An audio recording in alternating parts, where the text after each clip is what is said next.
ओम नमः सुदेभ्यः। ओम नमः सुदेभ्यः। ओम नमः सुदेभ्यः।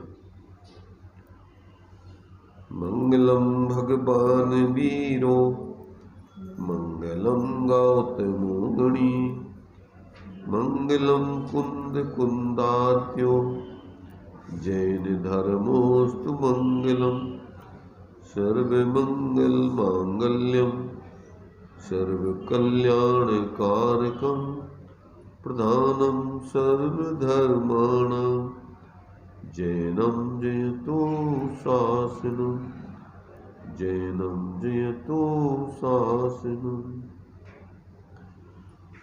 देहे शता जैनी दशा वर्ते देहातीत ते ज्ञानी न चरणमा बंधन हो अग्नि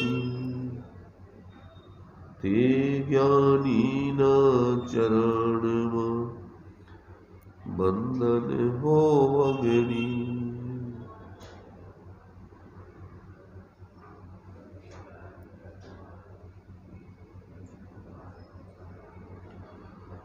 चर्चा अपनी शंका समाधान के माध्यम से चल रही है। इसमें आत्मा के कल्याण से संबंधित जो विषय है, मुख्य रूप से स्वानुभूति पूर्वक मोक्ष मार्ग की सिद्धि होती है और उसी स्वानुभूति में ही मोक्ष की सिद्धि होती है। तो यहाँ उसी से संबंधित ज़्यादातर प्रश्न है। अभी अपना 527 नंबर तक की प्रश्नों की चर्चा हो गई थी।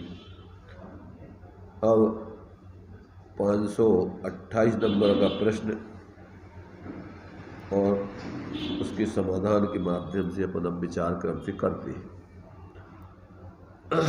528 नंबर का प्रश्न है, द्रव्य सत गुण सत पर्याय सत और सत अहेतुक है, ऐसा कथन भी आता है।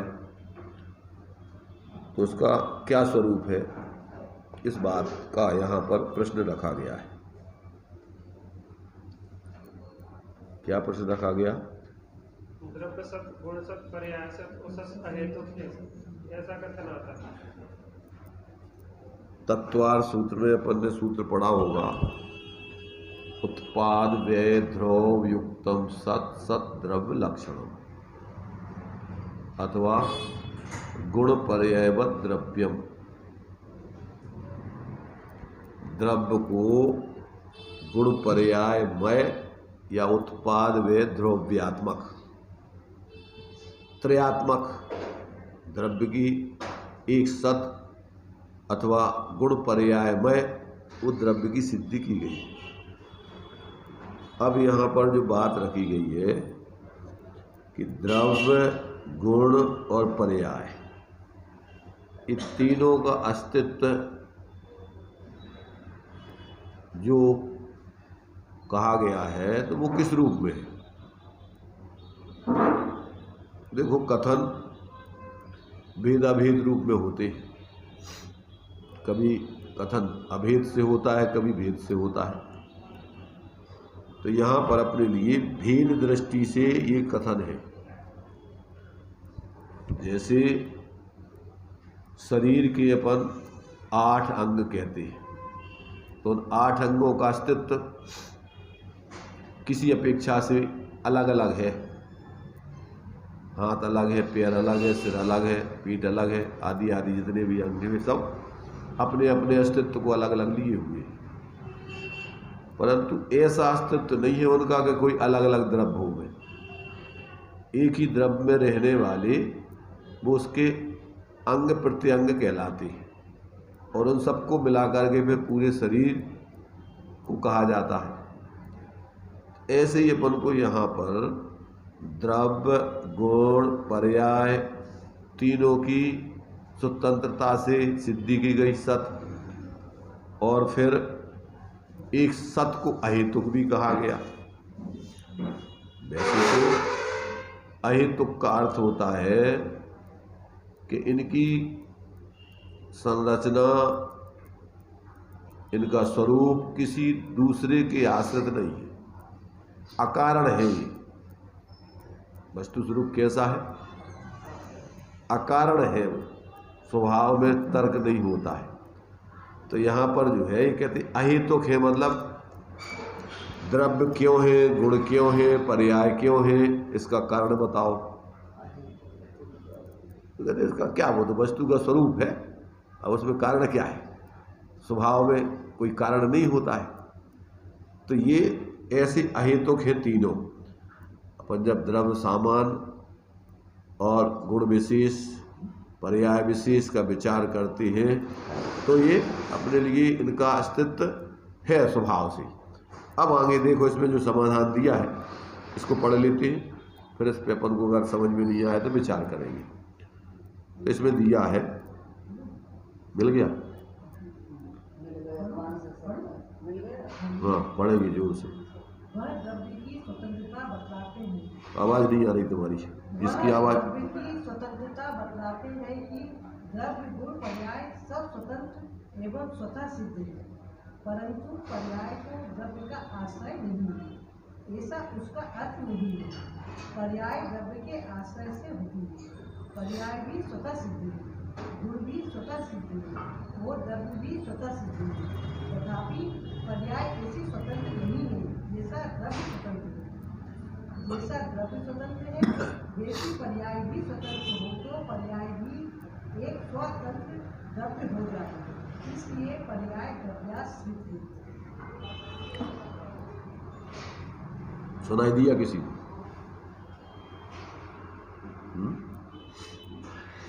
क्या कहा इसमें? वह द्रव्य की स्वतंत्रता बतलाते हैं कि द्रव्य गुण पर्याय सब स्वतंत्र एवं स्वतः सिद्ध है। फिर ये कह रहे हैं कि कोई ऐसे स्वतंत्र नहीं है कि जैसा द्रव्य स्वतंत्र है ऐसे गुण पर्याय अलग अलग स्वतंत्र हो गए। अगर इनको अलग अलग स्वतंत्र सत मानोगे तो फिर ये स्वयं ही अलग अलग द्रव्य बन जाएगी। इनकी अतद्भाव रूप स्वतंत्रता तो है, पर अत्यंता भाव रूप स्वतंत्रता नहीं है इनकी। कि जैसे द्रव्य पर द्रव्यों से पृथक एक स्वतंत्र अस्तित्व को लिए हुए है, ऐसे कोई गुण और पर्याय अपना स्वतंत्र अस्तित्व लिए हुए हो। तो कहते ऐसा इसको नहीं समझना चाहिए। ये एक ही द्रव्य के अंतर्गत अपनी अतद्भाव रूप स्वतंत्रता लिए हुए हैं, ऐसा इसको जो है समझना चाहिए कि वह द्रव्य की स्वतंत्रता बतलाते हैं। तो यहाँ पर द्रव्य की स्वतंत्रता में उस द्रव्य में रहने वाले जितने भी गुण पर्याय आदि हैं उनकी अपने अपने तरीके से उसकी स्वतंत्रता बतला रहे, परंतु है वो सब द्रव्य के आश्रित। वो कोई ऐसे स्वतंत्र अलग द्रव्य नहीं है कि जो किसी प्रकार से जो है अपनी अलग स्वतंत्र सत्ता रखते हो। ऐसा यहाँ पर जो है, परंतु पर्याय को द्रव्य का आश्रय नहीं है ऐसा उसका अर्थ नहीं समझना। ऐसी स्वतंत्रता यहाँ पर नहीं समझना उसको। पर्याय द्रव्य के आश्रय से ही होती है, पर्याय भी स्वतः सिद्ध है, माने द्रव्य में भी उसकी अपना सेपरेट व्यवस्था है।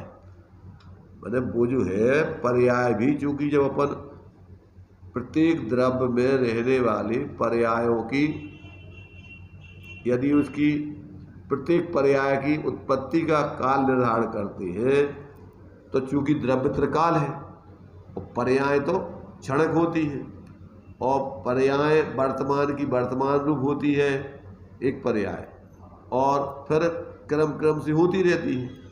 जो हो चुकी पहले अभी वर्तमान में एक है, भविष्य में होती रहेगी। तो यदि उसको अपन सर्वथा द्रव्य के आश्रित माने तो सारी पर्याय वर्तमान में हो जाने चाहिए, क्योंकि द्रव्य वर्तमान में विद्यमान है, परंतु वो अपने अपने समय पर होती है, उनका अपना समय है।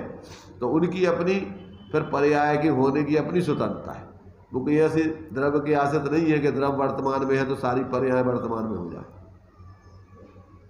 उनका अपना त्रिकालवर्ती परिणमन करने का अपना स्वयं का क्या है, सेपरेट व्यवस्था है। तो वो इस प्रकार से उनकी जो है प्रत्येक द्रव्य की प्रत्येक पर्याय अपने अपने स्वकाल में होती है, तो वो होती है द्रव्य के आश्रय। अब यहाँ पर अपन को ये विचार करना है कि अपन को संसार में समस्या क्या है। द्रव्य, गुण, पर्याय, ये तीनों मिलाकर के एक पूरी स्वतंत्र वस्तु है। अब अपने लिए जो उपदेश दिया जाता है कि भैया तुम क्या करो, अगर तुम्हें सुखी होना है, अपना कल्याण करना है, तो अपने को पहचानो, अपना आश्रय करो, अपने आश्रय से जीवन जियो। तो अभी तो अपन ये कह रहे हैं कि वो तो आत्मा के आश्रय से ही तो होती पर्याय, कोई पर के आश्रय से तो होती नहीं है। फिर अपन उपदेश में ऐसा क्यों कह रहे हैं कि अपना आश्रय करो। ये जो है परस्पर विरोधी बातें लगती कि नहीं लगती, कि एक तो पर्याय द्रव्य के आश्रित ही है अथवा गुणों के आश्रित है, गुण द्रव्य के आश्रित है, तो वो तो उसी की आश्रित होती है। तो अब फिर इसके बाद फिर ये कहते हैं कि अपन अपने द्रव्य का आश्रय करो। तो दोनों में क्या अंतर है? द्रव्य के आश्रय से पर्याय होती है और द्रव्य का आश्रय करो, तो इन दोनों का क्या अर्थ होता है?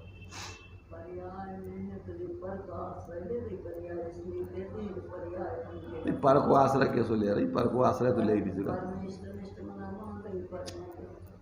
अपन भाव समझो, उसके भाव जब तक नहीं समझेंगे तब तक अपना कल्याण होने की व्यवस्था नहीं है। अपन पढ़ते हैं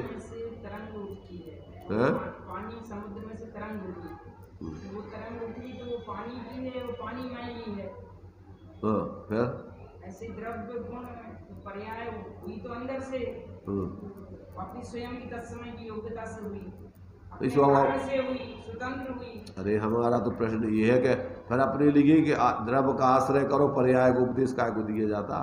क्योंकि बहिर्मुखी हो रही है पर्याय, तो उससे कहते हैं कि भाई अपना द्रव्य स्वभाव का आश्रय। बहिर्मुखी का क्या अर्थ होता है? बहिर्मुखी माने का बहिर्मुखी का होता है, बहिर्मुखी क्या अर्थ होता है? पर को लक्ष्य बना के पर में अपना अनुमान कोई। अपन देखो, जब तक व्यवस्था व्यवस्थित तरीके से नहीं समझेंगे तब तक अपन सामान्य रूप से तो सब अपन पढ़ लेते हैं, परंतु अपन को विशेष रूप में जो कार्य होना चाहिए वो नहीं होता। तो इसका मतलब अपन ने समझा नहीं कुछ भी। एक तरफ अपन बोलते हैं जड़ पर झुक झुक जाता चेतन, की मार्दव की खंडित काया। क्या अर्थ होता है इसका? क्या अर्थ होता है इसका? जड़ पर झुक झुक जाता चेतन।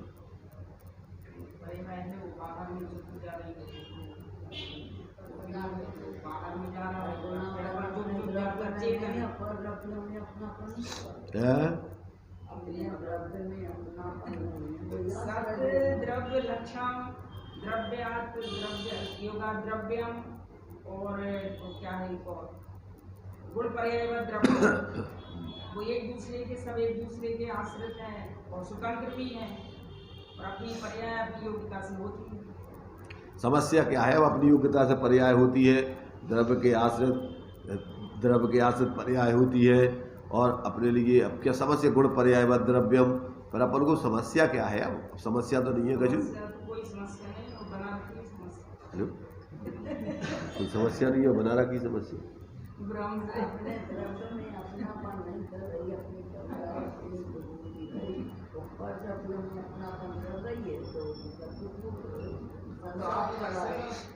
आप भी बताइए, अभी समझ में नहीं आ रहा। क्या है, देखो, अपने लिए अपना ज्ञान, अपना श्रद्धान, अपना आचरण, एक तरह पर बोलते हैं कि अनादिकाल से जीव क्या कर रहा है? मोह महामद पियो अनादि, भूल आपको भरमतवादी। इसने आज तक पर पदार्थों में एकत्व मत का परिणाम करके और निरंतर बहिर्मुखता अपने ज्ञान में जो पदार्थ बाह्य शरीर आदि चूंकि छदमस्त जीवों का उपयोग एक समय में एक ही ज्ञेय का लक्ष्य करता है, तो निरंतर वो 5 इंद्रियों मन के माध्यम से, संगी पंच इंद्रिय है तो, अन्यथा संगी तक है तो वो इंद्रियों के माध्यम से अपने शरीर और शरीर के बाहर के विषय उनको ही लक्ष्य कर करके निरंतर क्या कर रहा है, कल्पना कर रहा है झूठी। क्या कर रहा है, कल्पना।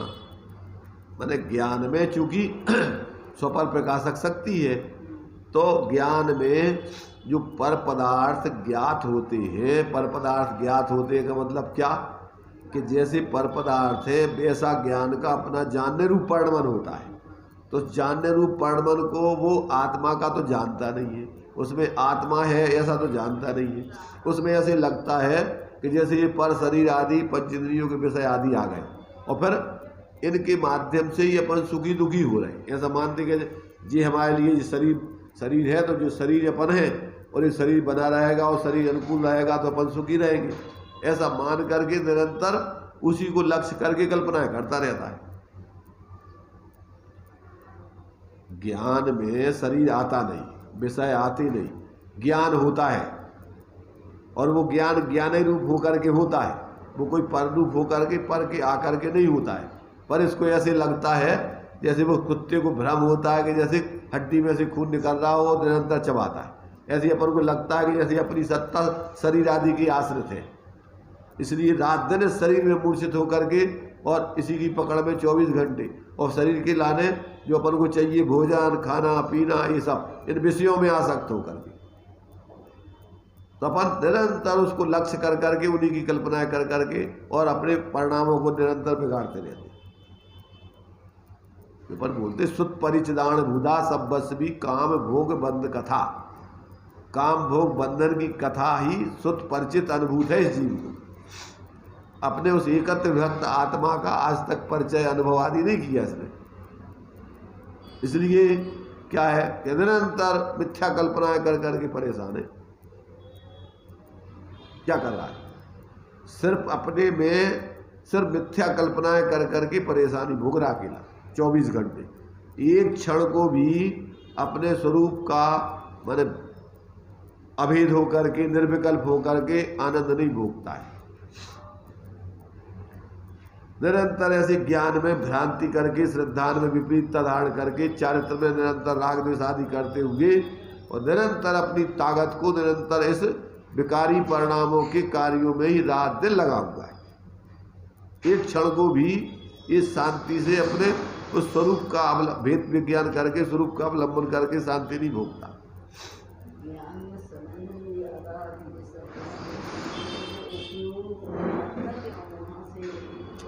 देखो क्या है, समझ को आचार्य जिसको समझ कहते हैं वो समझे ही नहीं है।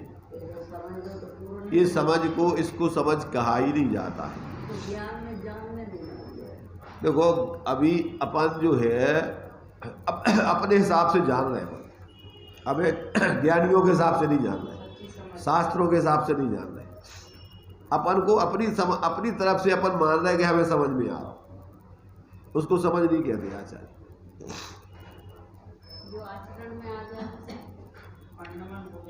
वो तो अपन को ग्रहण करके परिणमन करो, वो समझ है, बाकी समझ नहीं है।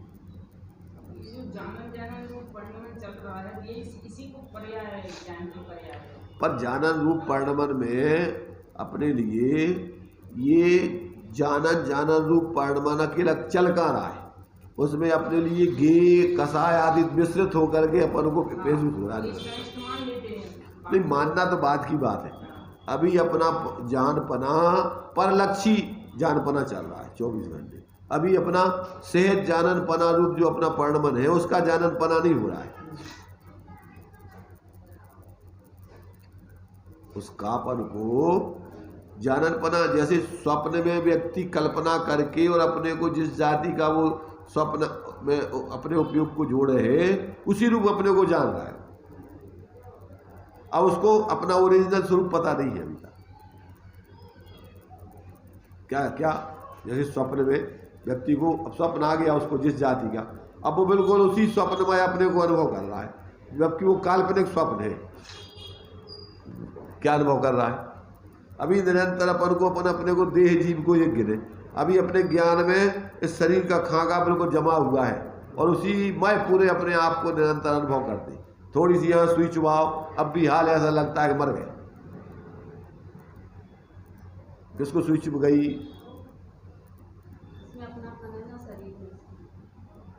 तो अभी तक उस शरीर को ही पूरा का पूरा अपना सर्वस्व मान करके रात दिन उसी में जीवन चल रहा है। भले ही अपन शब्दों में सुन लेते हैं, परंतु वो अभी सुनाई नहीं दे रहा है।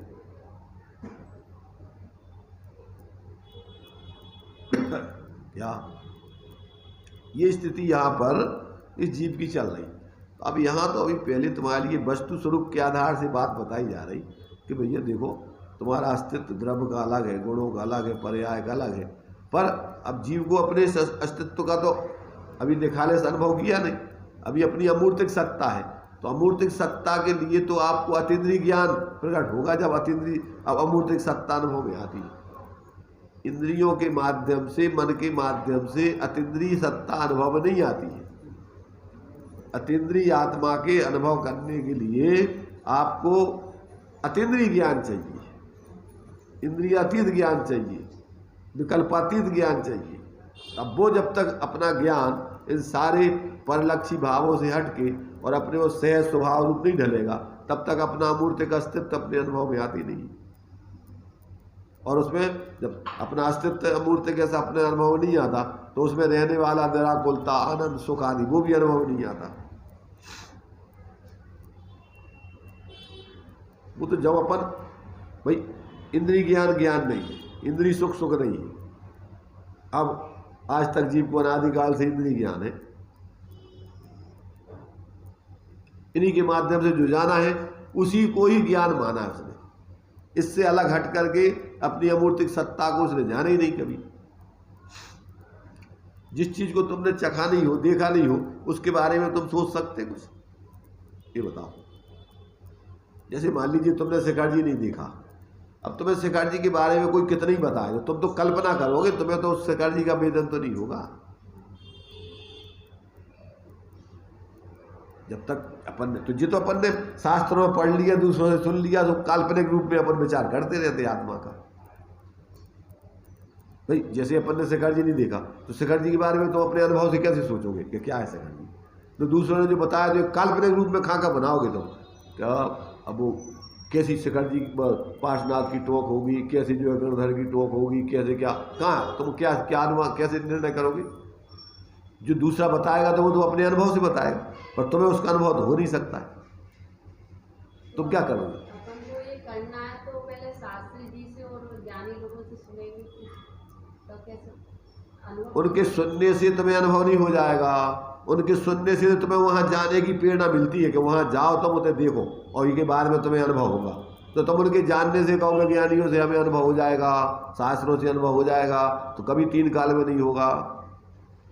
शास्त्र ज्ञानी तो तुम्हें वहां जाने की प्रेरणा दे रहा है कि वहां जाके देखो, वहां ऐसा आनंद आता है। तो अब तुम उनकी बातों से तुम सोच लो कि हमें शेखर जी का अनुभव हो जाए थे, कैसे हो जाए? शास्त्र तो ज्ञानी तो तुम्हें सिर्फ इतनी प्रेरणा दे रहे हैं कि उनके भैया कोई अलौकिक आनंद है, तुम्हारा स्वरूप ऐसा है। तो अब उनके विचारों से, उनके अनुभव से तुम्हें अनुभव हो जाएगा। जब तक तुम तो वो सब होगा, परंतु तुम्हें ज्ञान उसका जब वहां जाओगे जब ही होगा, इसके अलावा नहीं हो सकता है। तो तुम्हें इनसे तो तुम्हें प्रेरणा मिलना लेना है सर कि भैया अपना स्वरूप कोई अलौकिक है, और ये अपन को इंद्रियों से और मन के विकल्पों से नहीं मिलता है। ये तो इनसे हट करके जब तुम अंदर में ढलोगे तो तुम्हें ऐसा अतीन्द्रिय आत्मा का अनुभव होगा, और फिर देखना, तुम फिर कहना कि हाँ क्या है आत्मा।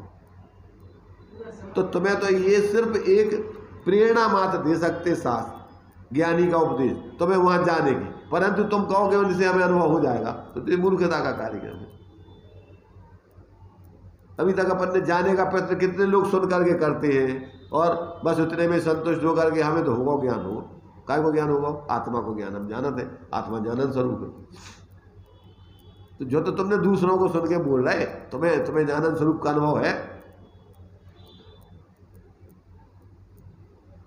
सारा समझ में।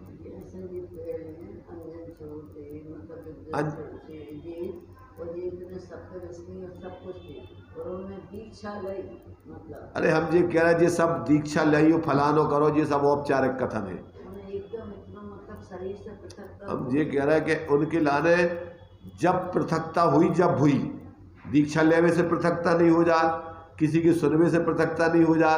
तुम्हारी पृथकता तो तुम जब उधर जाओगे जब पृथकता होगी, इसके अलावा और कोई उपाय नहीं। ये तो एक माध्यम है कि उनको उनके बात पर विश्वास होगा और दीक्षा लई और फिर वे अंतर में अपने डूबे जब उनको अनुभव होगा।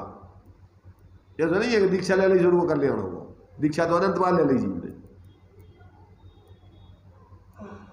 तो ये तो दृष्टांत एक देश दिए जाते हैं कि उनको विश्वास आ गो, वो तो दृष्टांत दो कि उनको जब पे विश्वास आ गो, गाय पे विश्वास आ गो कि ये मंत्र जो इनने कहा था और इससे हमें विद्या सिद्ध हो गई, तो अब अपने लिए जो ये और बताएंगे तो उससे अपना प्रयोजन सिद्ध हो जाएगा।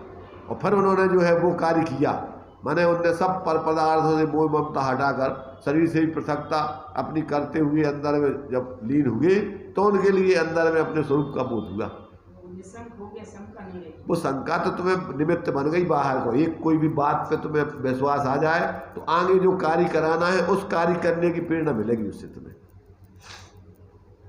ना कि कभी कोई निसंकेत अंग्या होगा।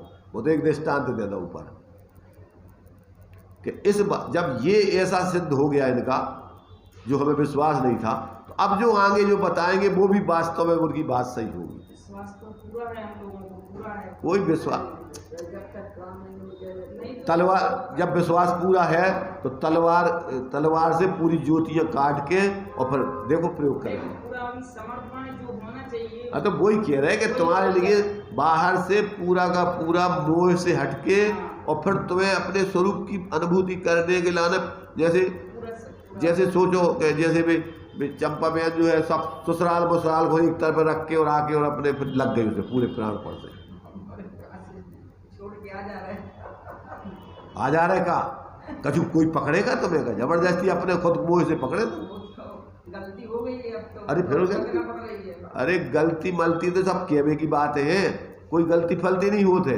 जहाँ बैठे वहीं से अपने को समझ में आ गई, वो तैसे अपना तत्काल अपनी रुचि वहाँ से हटी और अपनी रुचि इधर लगी, काम अपना हो। तो कछु भागने का थोड़ी है, अंदर में अपन को अंदर में उतना समर्पण उतनी दृढ़ता चाहिए कि शरीर छूट जाए, विकल्प शरीर छूट जाए, छूट का जाए, छूट ही छोटा हो तुम्हारे शरीर का छूट जाए।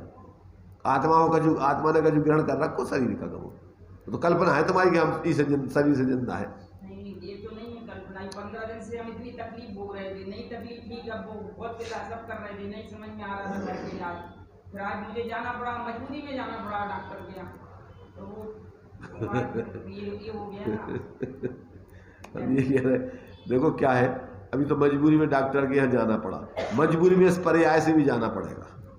फिर क्या करोगी वहाँ, फिर कौन सा डॉक्टर तुम्हारे, फिर कौन सा डॉक्टर नहीं, कौन सा डॉक्टर साथ में जाएगा? वो डॉक्टर से भले ठीक नहीं होना, वो साथा का होता है, वो तो ठीक होगा, ये भी विश्वास है। समझ गए?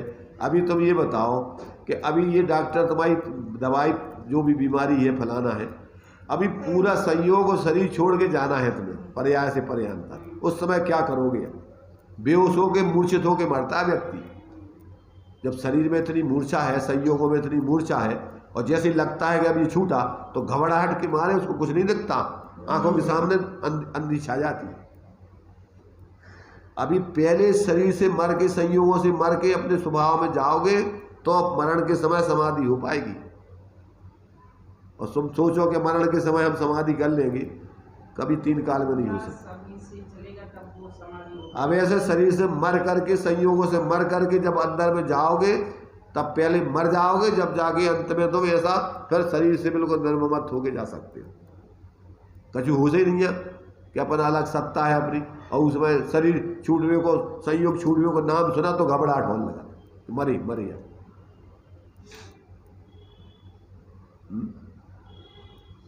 क्या ऐसा नहीं है? भूकंप आया, पूरी बिल्डिंग ढह गई, अब एक क्षण में पता नहीं पड़ा कब पर्याय से पर्याय आता। जब तक देखो क्या है कि ये तो इस पार या उस पार वाला धंधा है, इसमें तुम सोचो कि हम जो भी अपने करत रहे में और जो भी हो जाए, दो ही काम नहीं होते संग, पूरा का पूरा या तो इस पार या उस पार, तो पूरा समर्पण चाहिए आत्मा को। तुम कि आप बिल्कुल पूर्ण समर्पित होकर के हमारे पे झुक जाओ तो हम तुम्हें पूर्ण उपलब्ध हो जाएंगे। और जब तक तुम अधूरे अधकचरे मन से करते रहोगे तो व्यवस्था मिलने वाली नहीं। कमजोरी तो समझ रहे, ज्ञान में आ रही है कि कितनी कमजोरी हमारी, इतना कम पुरुषार्थ है, अभी हमारा पुरुषार्थ नहीं चल रहा उस जाति का जितना चलना चाहिए, वो तो सब ज्ञान में आ रहा है। इसी पर्याय में इस जिंदा रहते हुए तुम्हें शरीर से मरना होगा, संयोगों से मरना होगा, तब जा करके अपने स्वरूप की उपलब्धि होती है। इतना लागला पेटी जाती, कोई का कह रहा हो का नहीं कह रहा हो, पागल हो जाता आदमी। कुछ कहता रहे कह रहा है, हमें कोई मतलब नहीं, हम अपना काम करके रहेंगे। क्यों? तो कौन हमारे संगे जा रहा हो, कौन हमारा साथी संगाती है, सब कहवे के लोग हैं सब। तो पूरा उसके लिए अपनी पर्याय का समर्पण, जैसे अभी संयोगों में है शरीर आदि में, वैसा समर्पण अपने स्वरूप में चाहिए पूरा सर्वांगीण, तब जाकर के स्वरूप की उपलब्धि होती है। और यहीं से तुम यहीं शरीर से मर जाओगे, शरीर से पृथक होकर के तुम्हें अपनी सत्ता का बोध होगा, सब संयोगों से पृथक अपना लोग का स्वरूप पता पड़ेगा। और फिर अब तुम्हारे लिए आत्मबल पैदा होगा, निर्भय हो जाओगे। क्यों? कि अब तुम्हारा मरण तो होता नहीं है, तुम्हें अब लगता है भ्रम से मर जाएंगे, हम मर जाएंगे। फिर सम्यक दृष्टि को साधवय नहीं होते, श्रद्धा ज्ञान के तल पर और आंशिक स्वरूप के अनंतानुबंधी का सहायक स्वरूप की लीनता के बल पर फिर उसको उस जाति का भय नहीं होता। अस्थिरता जन आते हैं परंतु वैसा नहीं होता उसको कि वो उसमें जुड़ा रहे। फिर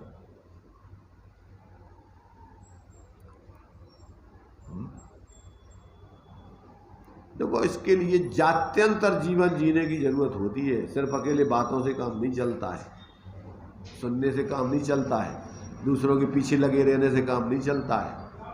तुम गीत गाते रहो, ज़्यादातर ऐसे पिछलग्गू लोग हैं, चाहे स्वामी जी के भगत बन जाओ, चाहे भगवान के भगत बन जाओ, चाहे कोई के भगत बने रहो, दूसरों के भगत बने रहने से भगवान नहीं बनोगे। अरे तुम लोग और हम लोग की बातें नहीं है। बिना तुम्हारे लिए जब तक अपने अस्तित्व का पूर्ण तुम्हारे लिए विश्वास आगे कि हमारे कारण से ही हम जिंदा हैं, हमारे कारण से ही हमारा कल्याण है, दूसरे से हमारा कोई लेना देना नहीं। वो तो निमित्त बनते हैं, जो भी ज्ञानी होते वो निमित्त। जब तुम समर्पण अपने में आ जाओ तो आरोप आएगा कि हाँ भैया इनसे हमारा कल्याण हो गया। तो जैन धर्म कहो, जिनवाणी कहो, जो भी ज्ञानी कहो, वो निमित्त बन जाए। फिर जब तुम्हें इतना समर्पण अपने ऊपर आ जाए, संपूर्ण तरफ से तुम्हारी वृत्ति हट जाए, तो समझ लो कि हाँ वास्तव में अब तुम्हारा काम होगा। और फिर आरोप उनका बहुमान आएगा सच्ची अर्थों में कि वास्तव में इनने जो कहा उससे हमें हिम्मत बढ़ी, और फिर हम अपने पर समर्पित होकर देखा वाकई ऐसी बात है। फिर वो बहुमान, तुम्हारा व्यवहार बहुमान सही है। अब तो ऊपर झूठे झूठे बहुमान है। अगर तुम्हारी कसाय का पोषण नहीं हो तो 1 मिनट में छोड़ छाड़ के भग जाओ। उनसे अपनी कसायों का पोषण अज्ञानता में करता है व्यक्ति, सांप्रदायिक बुद्धि वाला।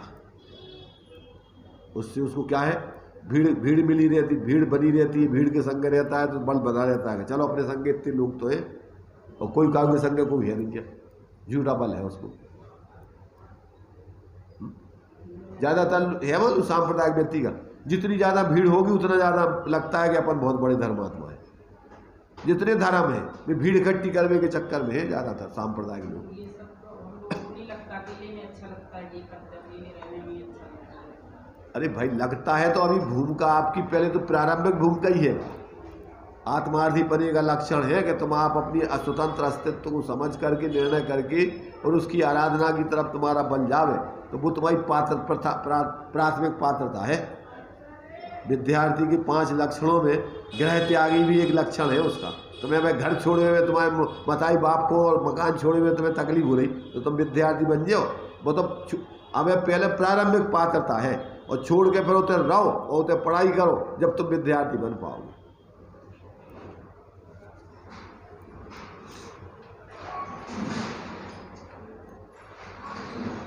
जब विद्या अध्ययन करने में इतनी पात्रता चाहिए, कितनी पात्रता 5 लक्षण कौन कौन सी बताए? काक चेष्टा बकु ध्यानम स्वान निद्रा और अल्पाहारी गृह त्यागी विद्यार्थी 5 लक्षणम। कौन कौन से हो गए? कौवे जैसी सजगता, चेष्टा माने एकदम सजगता, उसको कोई पत्थर मारे एकदम फौरन उड़ जाएगा। ऐसे कौवे जैसी सजगता, तुम्हें अपने हित की बात को समझने में इतनी सजगता कि ये बात अपने हित की इस रूप में अपन को ये ग्रहण करना है, ऐसी आपको ग्रहण करने की सजगता। और बगुले जैसा ध्यान, जैसे बिल्कुल एक टांग पर, जैसे वो अपने लक्ष्य आया भेदा उसने, ऐसे अपने स्वरूप का लक्ष्य भेजने के लिए एकाग्रता। और स्वान निद्रा जानते हो कैसी? कुत्ता कैसा सोता है, एकदम कान खड़े, उसको तो नींद आती नहीं, उस जाती ऐसी इतनी। अपन तो खा के सो जाओ, खीर खांड खा करके कृतज्ञता से। दवाई खाने के बाद नींद नहीं आती। दवाई खाने के बाद नहीं आती, दवाई नहीं खाओगे तो नींद आती है अच्छे से। तो चल रहा है बस, शरीर चल रहा है, चल जाएगा। लो, शरीर है जब तक चल रहा है जिंदगी, बस घूम फिर के। नहीं, हम उससे नहीं जी रहे, वो नहीं कह रहे हम। और इतने रोग हैं कि ऊपर से नीचे वो तो लक्ष्य नहीं देते, नहीं तो वास्तव में वो कोई उसे आए नहीं, एक खा नहीं सकते, बैठ नहीं सकते, जो चीज़ों वही में तकलीफ, तो ध्यान ही नहीं देते ना। नहीं तो अभी हम यहाँ दौड़ लगाते हुए आए, ऑटो से उतरे फिर भगे, हमने कहा नहीं हम तो आज तो सुन के आएंगे। भैया से पूछो, मैं सबसे पहले मंदिर पहुँच जाती हूँ, मैं सबसे पहले ये बैठती हूँ। अरे भाई तो सुनो, हम ये कह रहे, सुनो, तुम पहुंच जाती हो तो इसमें अपना हित है कि और कोई को हित है? अपन दुकानदार लोग जल्दी सुबह उठ करके दुकान में पहुंच जाते हैं तो किस लिए पहुंच जाते? किसको? दूसरे को रुपये इकट्ठा करने को। जिसमें लगता है कि इसमें अपना हित है। रुचि को अपना हित करना है, रुचि है तो आ जाते हो कि भाई रुचि अनुसार भी काम करता है। ऐसा नहीं कहीं बाहर की है कि हम इधर घूमना उधर घूमना, ये वो कुछ नहीं। तो ये जो है देखो, हर व्यक्ति यही कहता है, जैसे किसी की डाल में दर्द है, अरे भैया हमारे जैसे दर्द और को होता तो मर ही जा, तो हम ये सहन कर रहे हैं। एक ये पहलवान है, जैसे टोडामल जी लिखी ना कि वो जो है अपने को बहुत सुभाट है ये तो प्रत्येक व्यक्ति को अपनी तकलीफ ही तकलीफ दिखती है। अभी देखो तकलीफें देखी नहीं है अपन ने, हैं? ये बाई जो है, जो कैंसर से खत्म हुई, क्या नाम है उसका, अलका, कितने साल तक उसने कितना संघर्ष किया, और अभी अस्पतालों में जाके देखो दशाएं लोगों की, कैंसर वालों को देखो, और देखो दुनिया की जली हुई है, पूरा शरीर जल चुका है, अकेला लोथड़ा खून को शरीर को बैठो है और जिंदा है भी। भूकंप में बिल्डिंग के नीचे दबे हैं, कहीं तो मौत को इंतजार कर रहे हैं। तो अपन को क्या है, जब तक अपन इस बाहर के अस्तित्व से हटके अपने अस्तित्व को नहीं पकड़ेंगे, तब तक बाहर में समस्याएं हैं। वे तो मोह की सबरी, जिसको जितना मोह उतना ज़्यादा समस्या। भाई ये तो समस्या तो मोह की है, कोई पदार्थ शरीर की थोड़ी समस्या है। अपन को शरीर में मोह है ना, तो शरीर में आग लग जाए, चाहे छूटो, वैसे ही छूटो छोटा होगा तो वो आदम है। अब जितनी आ सकती उतनी समस्या, और में अपन को उतनी तकलीफ महसूस हो। नहीं तो क्या, सनत कुमार चक्रवर्ती मुनिराज की अवस्था में कितने वर्षों तक कूड़ रहा? 700 वर्षों तक कूड़ रहा। कहाँ है कूड़ है, बदबू मार रहा हूँ, सड़ रहा है सब, पर कछु नहीं भी अपने अंदर में मस्त है, अपने देखे नहीं रहे उस तरफ। तो बल तो जब स्वरूप में चले जाओगे तो बल तो है, वो अनंत ताकत है आत्मा में। और जब तक तुम परिणति अंदर स्वरूप में नहीं जाएगी, जब तक परिणति ऐसे दीनहीन भिखारी बन के रोती रहेगी बाहर में। इसलिए ये तो अपन को ये बता रहा है कि भैया देखो आगे का जो प्रश्न है, मुनिराज यहाँ हो तब 6वें 7वें गुणस्थान में झूलते हैं, देहांत होने पर स्वर्ग में जाते हैं, तब वहाँ चतुर्थ गुणस्थान में आ जाते हैं। तो क्या उनकी परिणति में अंतर पड़ता है? एक बार परिणति इतनी प्रगाढ़ हो जाने पर फिर अंतर कैसे पड़ता होगा? अब ये जिज्ञासा है शिष्य की, शंका है। समाधान। स्वर्ग में जाने पर चतुर्थ गुण स्थान में आए तब पहले तो स्वानुभूति की दशा अंतर मुहूर्त में परिणमित होती थी, उसमें अंतर आ जाता है। चतुर्थ गुण स्थान की दशा तो बनी हुई है, परंतु स्वानुभूति की जो परिणति प्रतिक्षण होती थी उसमें अंतर आ जाता है। चारित्र की लीनता में फेर पड़ जाता है। सम्यक दर्शन में अंतर नहीं पड़ता।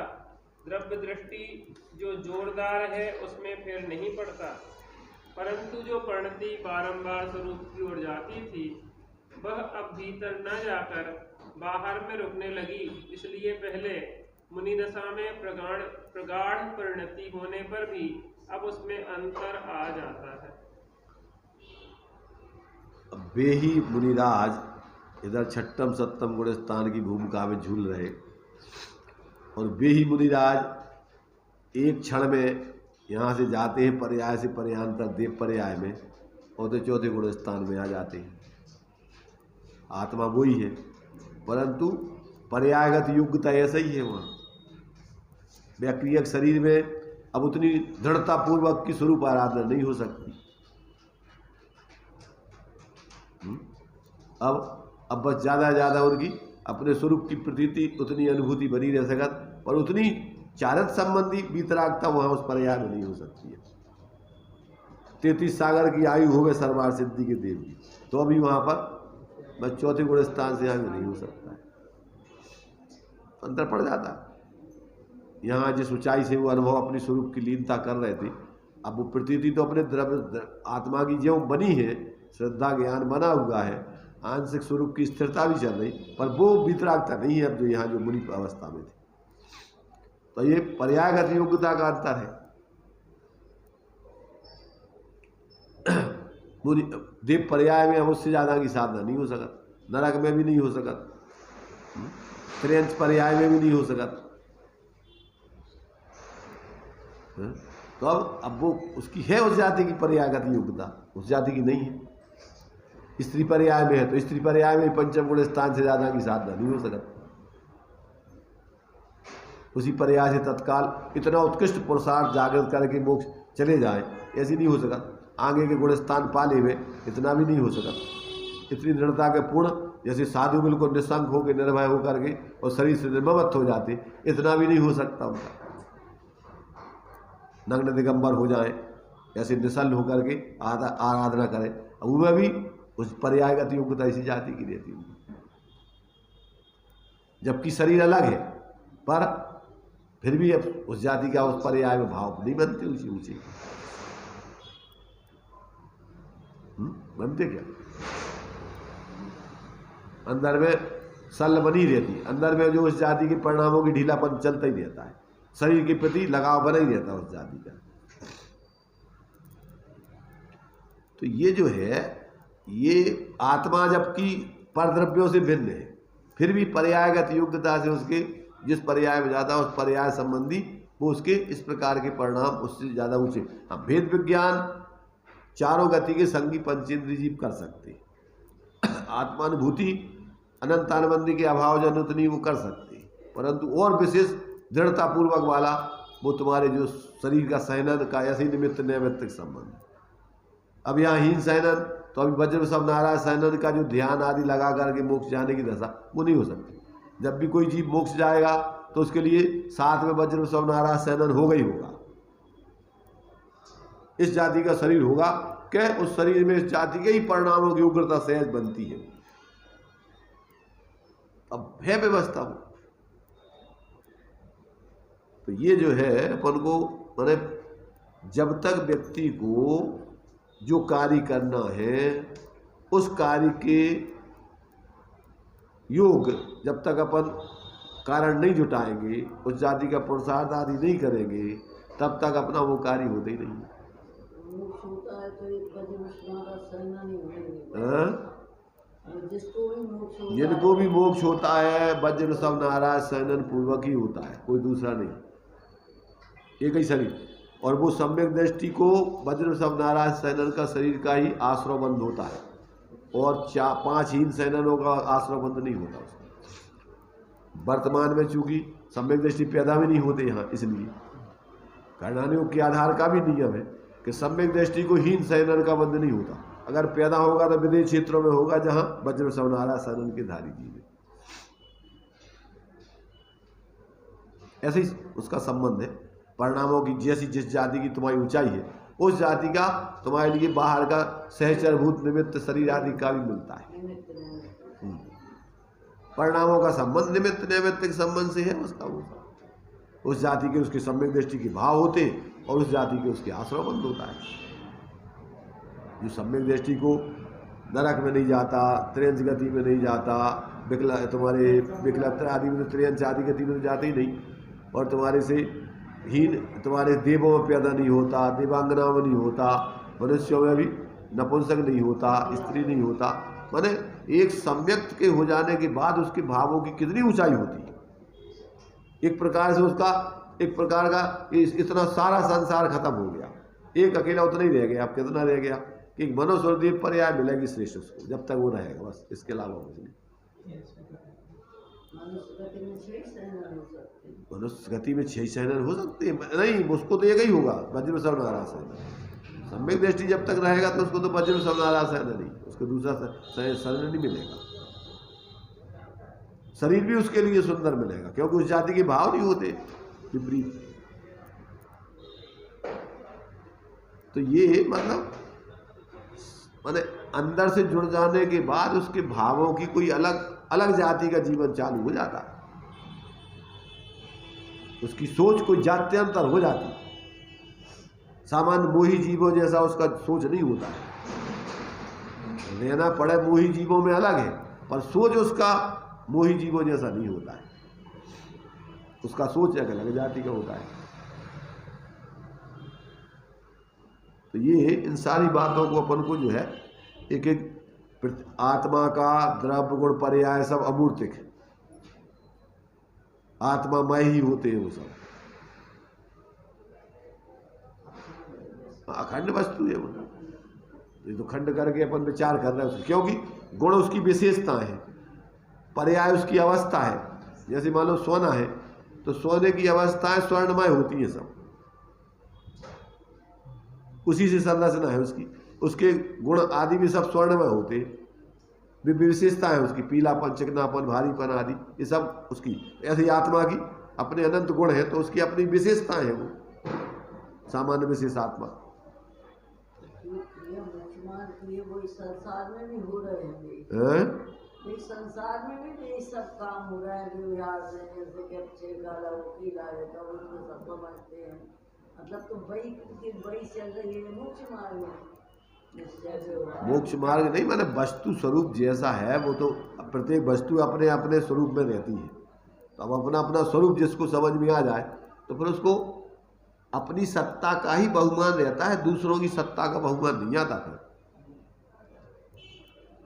जिसको सम्यक्त हो जाता है तो अपनी ही सत्ता का उसको 24 घंटे बहुमान रहता है, अपने अस्तित्व का, और दूसरों का अस्तित्व का बहुमान नहीं आता उसको। जानता सब है परंतु बहुमान उसको अपने स्वरूप के अलावा किसी का नहीं आएगा। हाँ हो ही रहा हो तो सर्वज्ञ के ज्ञान में हो रहा है, तो यदि सम्यक दृष्टि के सम्यक ज्ञान में होता रहता है, सबसे जान रहा है वो, पर सबकी सत्ता अपने से पृथक, अपना कुछ नहीं उसमें, एक परमाणु मात्र भी अपना नहीं उसमें, कहीं किसी प्रकार का कोई उसको कोई रस नहीं उसमें। परिस्थिति बसात प्रवृत्ति बाहर की एक होती अलग है अभी निचली भूमिका, पर अपनापन किसी में नहीं आता उसको। तब अपनी सत्ता को छोड़ के उसको और किसी में भी अपना तो नहीं आएगा। रात दिन 24 घंटे सपने में भी उसको अपने अस्तित्व को छोड़ के पर में किसी प्रकार का बहुमान नहीं आएगा। अभी जिनको मिथ्या दशा में जैसे जिस जाति का पर्याय में एकत्व बुद्धि है तो अपन को वही 24 घंटे ध्यान में रहता अपना, और उसी हिसाब से बहुमान अपनी महिमा उसकी सब प्रकार से वो इनके प्रकार अपना बहुमान चाहता है, अपना मान सम्मान चाहता है। इस पर्याय में जब तक जैसे है तो उस पर्याय की उसको महिमा आती रहती है अपनी। ऐसे ही जिसको अपने आत्मा का बोध हो जाता तो उसको अपने स्वरूप की महिमा आती रहती है। अपन कितना भी किसी का कुछ भी देखें परंतु बहुमान अपन को अपना ही आएगा। तो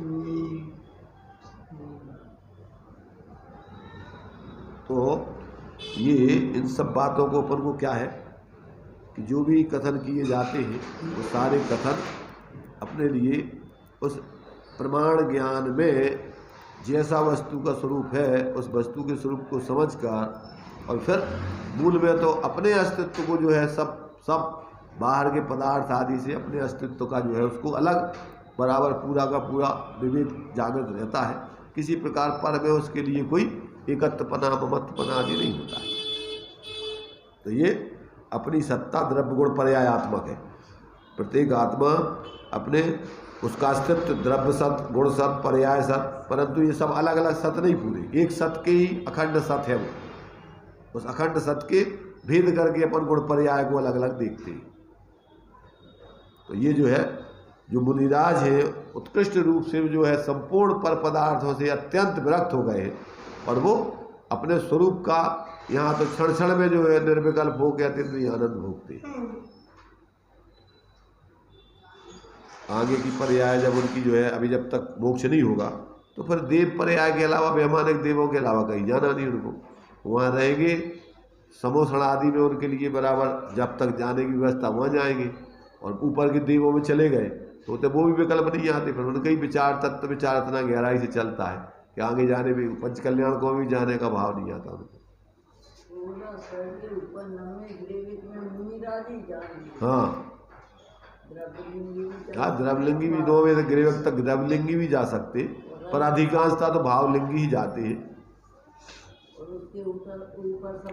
वे तो एक भवातारी 2 भवातारी और उसके आगे तो 9 अनुदेश में और 5 अनुत्तर में तो 1-2 भवातारी रहते बस।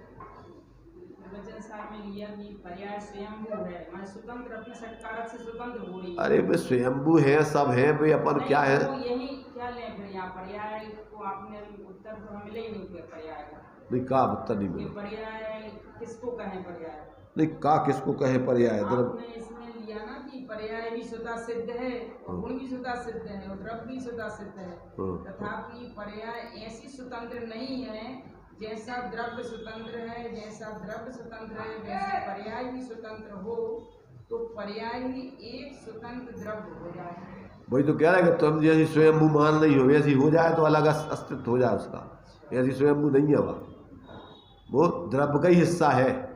हाँ तो वो जो है जैसे पति के साथ में रह कर के पत्नी को भी उसी जाति का बल रहता है, ऐसे ही अपने आत्मा में जो अनंत सामर्थ्य है तो उस पर्याय को जो अपने स्वरूप का अवलंबन करती है तो उसके अंदर भी ऐसे ही बल उसके अंदर चलता है। हाँ बस ये माने आत्मा में जो बल है वो उसकी पर्याय में प्रत्येक समय की पर्याय में अपने अनुभव में उसी जाति का अनुभव अपने को वो द्रव्य रूप अनुभव करती है, कोई अपने अलग अस्तित्व थोड़ी अनुभव करती है।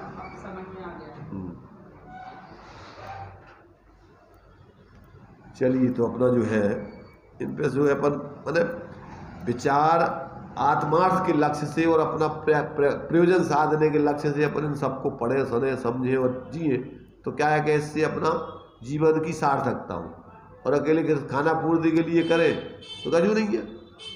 मनोरंजन के लिए अपना जो है टाइम, जैसे मान लो कोई धर्म के पर्व विशेष आते हैं, धर्म के पर्व विशेष मनोरंजन के लिए थोड़ी होती, दूसरों को प्रदर्शन करने के लिए कि अपन जो दिखा दो वो दिखा दो, किसको दिखा दो। लोगों ने जो है जब तक जिनका आत्मार्थ का लक्ष्य नहीं होता वे समय पूरा करते अपना जीवन का, इसलिए ये समय इसके लिए नहीं है बहुमूल्य।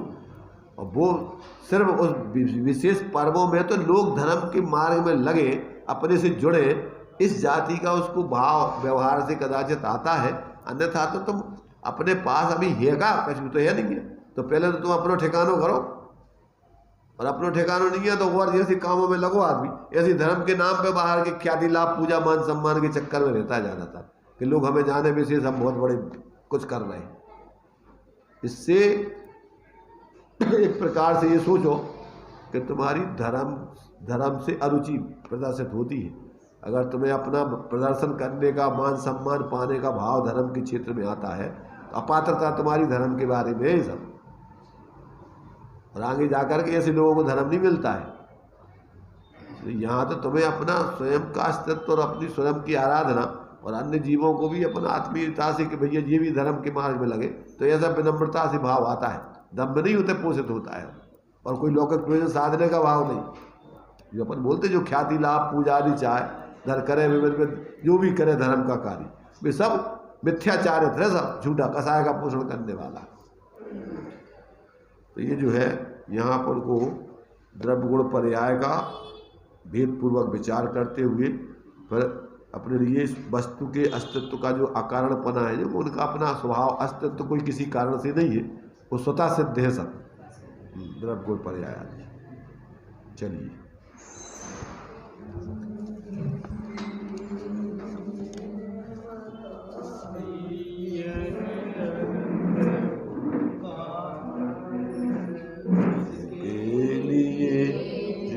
वाणी माँ को वंदे ना सकते नमो।